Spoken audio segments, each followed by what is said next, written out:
Le président russe Vladimir Poutine accuse les actions des pays de l'OTAN d'être à l'origine du tir du nouveau missile de moyenne portée Oreshnik sur l'Ukraine jeudi. Le ministre allemand de la Défense Boris Pistorius renonce à être candidat à la chancellerie lors des élections de février. Olaf Scholz est donc le seul candidat du SPD à sa réélection. Sous le coup de plusieurs accusations sexuelles, Matt Gaetz a finalement renoncé au poste de procureur général des États-Unis. Donald Trump a nommé l'ex-procureur de Floride, Pam Bondi, pour le remplacer. Un volcan est de nouveau entré en éruption dans la péninsule de Reykjanes en Islande. Il s'agit de la 7e éruption dans la région en moins d'un an.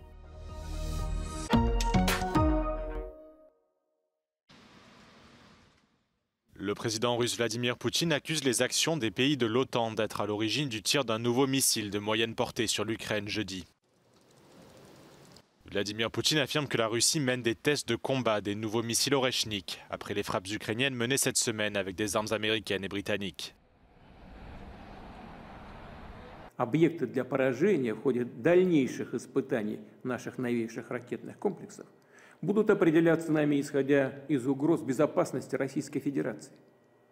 Мы считаем себя вправе применять наше оружие против военных объектов тех стран, которые позволяют применять свое оружие против наших объектов. Dans son dernier discours vidéo, le président ukrainien Volodymyr Zelensky a condamné le tir du missile Oreshnik de jeudi, affirmant que Vladimir Poutine utilisait l'Ukraine comme un terrain d'entraînement. Сьогодні ж наш божевільний сусід вкотре показав, який він насправді, як він зневажає і гідність, і свободу, і взагалі життя людей. І як він боїться. Боїться настільки, що застосовує вже нові ракети. І шукає по світу, де б ще знайти зброю. То в Ірані, то в Північній Кореї. Dimanche, le président américain Joe Biden a autorisé l'Ukraine à utiliser des missiles à longue portée fournis par les États-Unis pour frapper des cibles militaires sur le territoire russe. Le Kremlin affirme que l'Ukraine a ensuite tiré plusieurs missiles américains sur la Russie mardi. Selon des responsables à Washington, le revirement de l'administration Biden serait une réponse au déploiement de milliers de soldats nord-coréens aux côtés des forces russes dans la région de Koursk. L'Ukraine a ensuite utilisé mercredi jusqu'à 12 missiles Storm Shadow de fabrication britannique pour frapper la région de Koursk.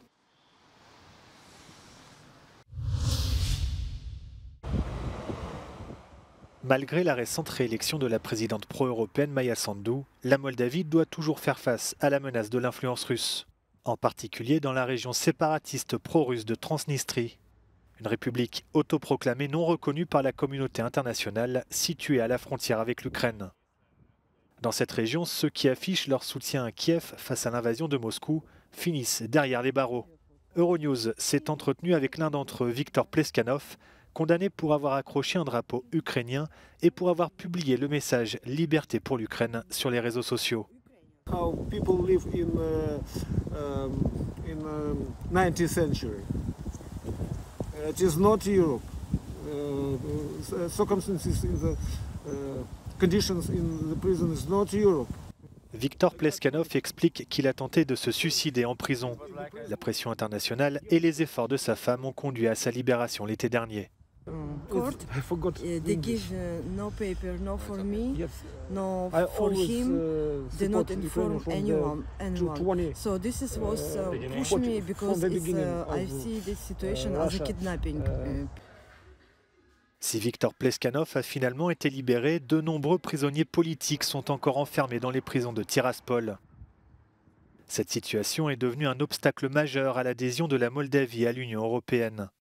Lors de la dernière élection présidentielle, les jeunes de la capitale moldave, Chisinau, pro-européens, ont fait pencher la balance, mais la marge reste mince. Et si la Moldavie rejoint un jour l'UE, elle entraînera avec elle les séparatistes pro-russes dont Bruxelles ne veut pas.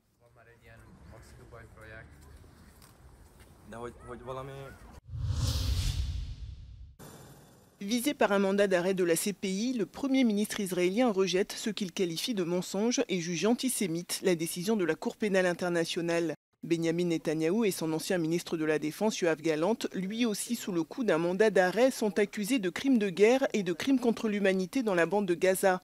Selon la Cour, les deux hommes seraient pénalement responsables de l'utilisation de la famine comme méthode de guerre et des attaques intentionnellement dirigées contre les civils. Dans un communiqué publié après l'annonce de la CPI, le Hamas dit saluer une étape importante vers la justice et appelle à ce qu'elle soit pleinement soutenue par les pays signataires. Mais le communiqué ne mentionne pas Mohamed Deif, lui aussi visé par un mandat d'arrêt. Présenté comme l'architecte de l'attaque du 7 octobre, le chef de la branche armée du Hamas aurait été tué, selon l'armée israélienne, le 13 juillet dans une frappe dans la bande de Gaza. Pour exécuter ces mandats d'arrêt, la CPI doit obtenir la coopération des États qui ont ratifié son statut. 124 pays l'ont fait à ce jour. Les déplacements futurs de Netanyahou et Galante devraient être compliqués dans certaines parties du monde. La toute première réunion intergouvernementale entre l'Espagne et l'État palestinien s'est déroulée ce jeudi. Le Premier ministre Pedro Sánchez a accueilli son homologue palestinien Mohamed Mustafa ainsi que plusieurs de ses ministres dans sa résidence du palais de la Moncloa. La visita del primer ministro palestino a España ha servido para estrechar los lazos entre ambos países. En la mañana de este jueves se han firmado diversos acuerdos de colaboración en distintas materias. Según expertos consultados por Euronews, la visita del primer ministro palestino se enmarca dentro de la normalidad institucional y diplomática después del reconocimiento del Estado palestino por parte del gobierno de Pedro Sánchez. Se encuentra dentro de la lógica, ¿no?, de la agenda internacional del presidente del gobierno. Pues dada la situación geopolítica internacional, es un encuentro que tiene mucha relevancia, ya no solo para Palestina, sino lógicamente para España y para el posicionamiento de nuestro país, ¿no? En las decisiones en política internacional hay que tener mucha cabeza, hay que tener mucha precaución y ser prudente, ¿no? Y sobre todo estar al lado de las personas y de los países que defienden las democracias y que defienden el Estado de Derecho. Cette reconnaissance par l'Espagne de l'État palestinien a suscité de vives critiques, notamment de la part de la communauté israélienne. Personnalité politique la plus populaire du pays et seul rival sérieux d'Olaf Scholz au sein du Parti social-démocrate, le ministre allemand de la Défense Boris Pistorius a annoncé ce jeudi ne pas être disponible pour mener la bataille des législatives anticipées de fin février. Il a ajouté soutenir le chancelier allemand sortant à sa réélection.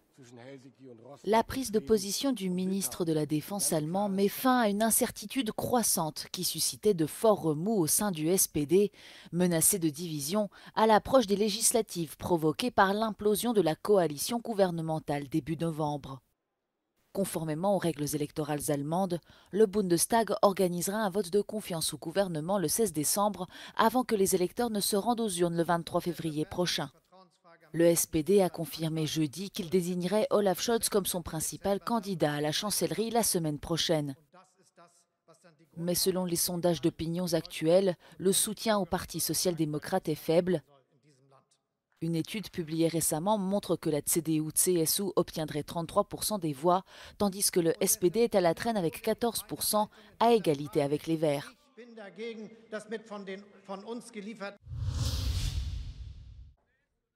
C'est ce que réclamaient ces manifestants, une justice plus rapide et l'arrestation des coupables après la mort de 15 personnes dans l'effondrement survenu dans la gare de Novi Sad le 1er novembre. Ce jeudi, la justice a annoncé l'arrestation de 11 personnes, parmi elles l'ancien ministre de la Construction qui avait démissionné quelques jours après le drame. Depuis l'accident, des manifestations ont régulièrement lieu pour demander la démission du gouvernement, mais le président serbe reste ferme.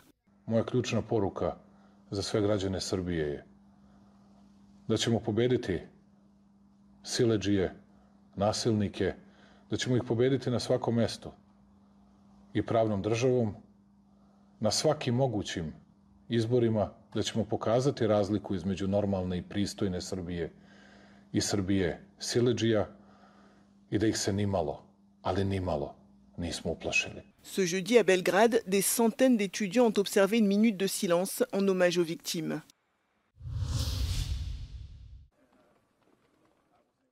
Matt Gaetz renonce à sa nomination par Donald Trump au poste de procureur général des États-Unis. Cet ancien membre du Congrès de Floride est sous le coup de plusieurs accusations, notamment de trafic sexuel. Au terme d'une semaine de controverse après l'annonce de sa nomination, Matt Gaetz a finalement décidé de se retirer, affirmant que sa confirmation devenait une distraction pour la transition présidentielle américaine. L'avocat de deux femmes a déclaré il y a quelques jours que Matt Gaetz avait payé ses clientes pour des relations sexuelles à plusieurs reprises, alors que la prostitution est illégale en Floride. L'une des femmes a par ailleurs déclaré avoir vu l'homme politique avoir des relations sexuelles avec une jeune fille de 17 ans lors d'une fête en Floride en 2017. Matt Gaetz a nié tout acte répréhensible, en ajoutant que l'enquête sur les allégations de trafic sexuel s'était terminée sans qu'aucune charge fédérale ne soit retenue contre lui. Suite à l'annonce de son retrait, Donald Trump a désigné l'ex-procureur général de Floride, Pam Bondi, pour le remplacer. Disposant d'une solide expérience dans le domaine de la justice, cette dernière a soutenu le milliardaire américain durant la première procédure de destitution à son encontre en 2019 et 2020.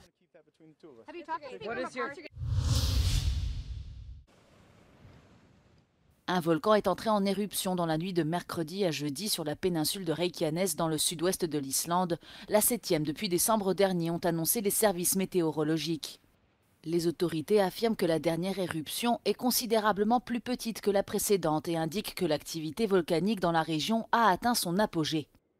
Ces éruptions répétées près de la ville de Grindavik ont endommagé plusieurs infrastructures et bâtiments et forcé de nombreux habitants à évacuer. Parmi les destructions, le parking du principal site touristique du pays, le Spa Blue Lagoon. Les experts estiment que cette localité n'est pas davantage menacée par cette dernière éruption, mais elle doit rester en grande partie déserte après les ordres d'évacuation émis en décembre de l'année dernière. Le principal aéroport international d'Islande, Keflavik, a déclaré dans un communiqué que les vols n'étaient pas affectés et qu'aucune infrastructure critique n'était en danger.